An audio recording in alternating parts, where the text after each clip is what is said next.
ভোর রাত্রে যখন সাহরি খাইতে উঠবেন, সাহরি খাওয়ার পর ফজরের আজানের আগে আপনি 10 মিনিট 5 মিনিট একটু আল্লাহর কাছে ক্যাবলামুখী হয়ে হাত তুলে রুমের লাইটটা বন্ধ করে একটু আল্লাহর সাথে কথা বলবেন। মানুষের সাথে বহুত কথা বলছেন, আল্লাহর সাথে একটু কথা বলে দেখেন। আল্লাহর সাথে কথা বলার স্বাদ আছে ভাই, অনেকে জীবনে একবারও এই স্বাদ পান নাই। একটু কথা বলে দেখেন, ভোর রাতে সাহরি খেতে উঠলে 10টা মিনিট একটু হাত তুলে কথা বলেন। কিভাবে কথা বলবেন?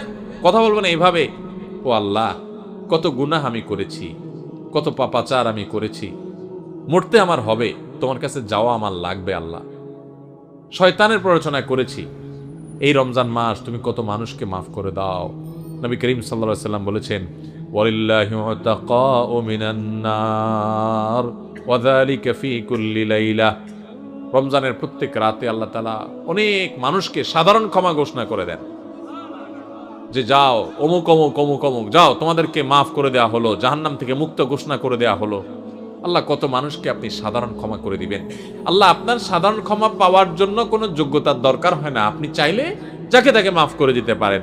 দুনিয়ার প্রেসিডেন্ট প্রধানমন্ত্রী চাইলে একটা দেশের যাকে তাকে যা খুশি তা দিয়ে দিতে পারে।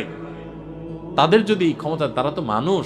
আল্লাহ আপনি তো মহান সৃষ্টিকর্তা, আপনি তো চাইলে আমার সব অপরাধগুলো মাফ করে আমাকে ফেরেশতা বানায় ফেলতে পারেন, পারেন না আল্লাহ? তো আল্লাহ আপনি আমাকে মাফ করে দেন। এটা আল্লাহর সাথে কথা বলবেন।